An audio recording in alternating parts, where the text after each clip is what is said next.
When my wife and I named our daughter Lila, we did it right over there, somewhere where you all are sitting over there in this sanctuary, surrounded by this community. And we named her in honor of my Baba, Lynn. And it was a bittersweet thing, this naming. Sweet because Lila was named for a woman of immense strength, both literally and metaphorically. Someone who was loved so deeply and was so deeply loved. And bitter because I knew the two would never have the chance to meet. Naming her was a way of carrying my Baba's memory forward into the next generation, a way of saying our stories do not end when our lives do. And after my Baba passed away, all of us in the family, we had the chance, as I'm sure many of you had, to pick out some mementos to take with us in her memory. Some took jewelry, others took framed photos, but we all left with these physical reminders of this woman who we so loved. Now, among the things that I took was this old brown duffel bag. Not because the bag itself mattered. It was kind of an ugly bag, to be honest.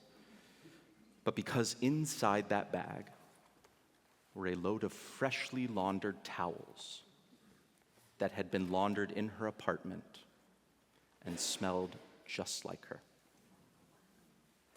You know how a scent can just instantly transport you into a memory as if not a day has passed? Well, for 5 years, from Cincinnati out here, I opened it every so often, and that duffel bag acted as my own personal time machine.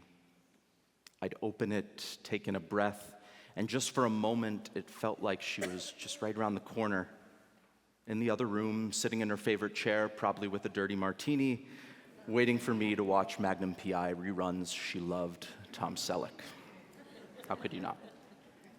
And that bag was my refuge for so many years. Whenever the pain of missing her was too much, I could return to that bag.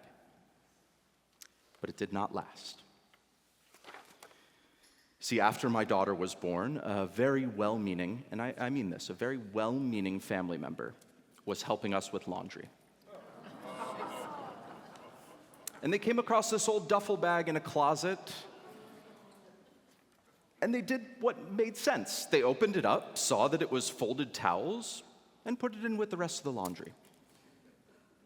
And just like that, that link to my Baba was gone.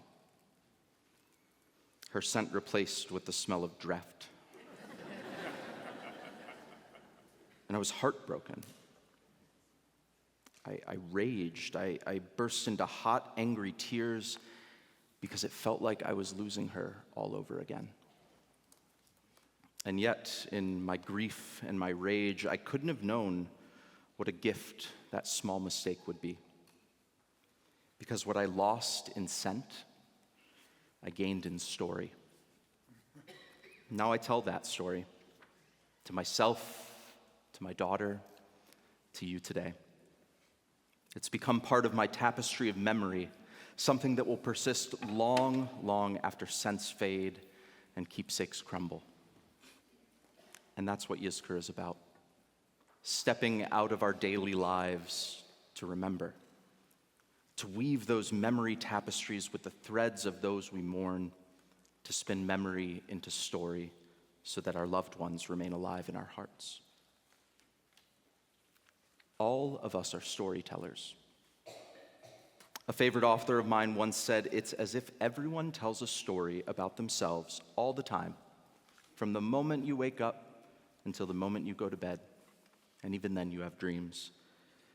The story is what makes you who you are. We build ourselves out of that story."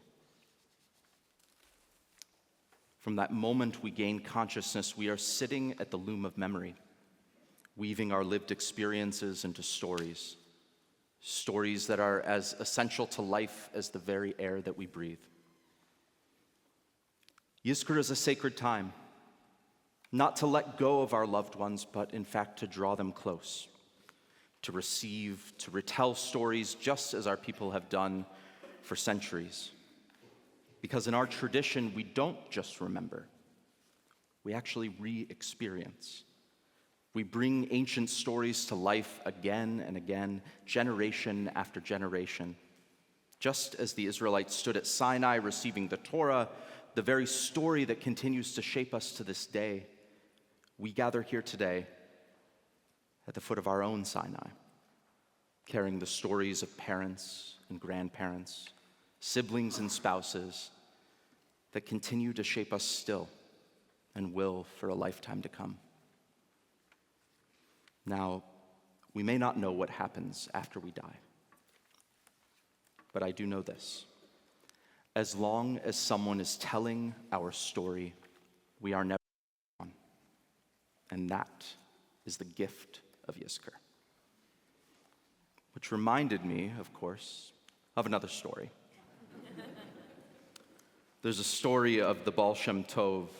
It was said that when the Jewish people needed protection the most, he had a way of conjuring that protection. For he held a map with a specific secret destination on it, a flint, a very special flint to light a fire, and then a ring. Engraved on the inside was a blessing that only the Baal Shem Tov knew. And over the years, those things were passed down to his students, to their students, and on, until nothing remained of the map. It had long crumbled to dust. The flint was lost in someone's closet far away. And the ring, no one knew. But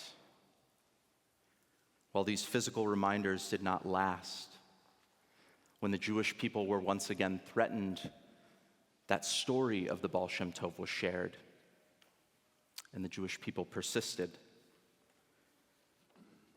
We still have the story. The story is always enough. So we join together in shared memory. And remember this: we have a part to play in this chain of storytelling. Physical reminders may not last, but stories keep memory alive as long as we tell them and live by them. So every time I speak my daughter Lila's name, I'm reminded of my Baba's story, and I'm reminded that it continues. What once felt bittersweet, naming her for someone she would never meet, has become the sweetest reminder of all, that stories outlast us, that memory is stronger than death. Shana Tova.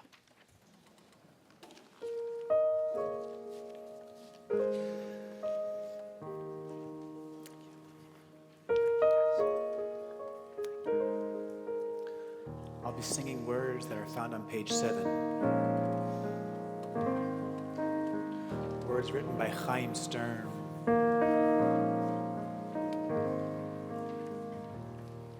It is a fearful thing to love what death can touch.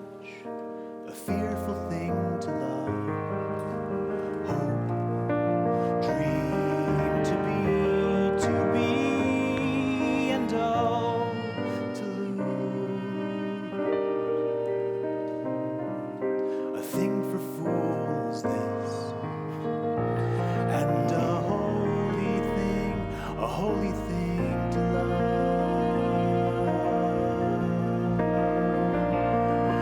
For your life hath lived in me, for your laugh once lifted me,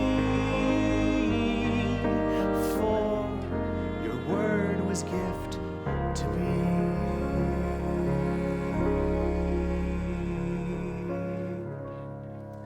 To remember this brings a painful joy.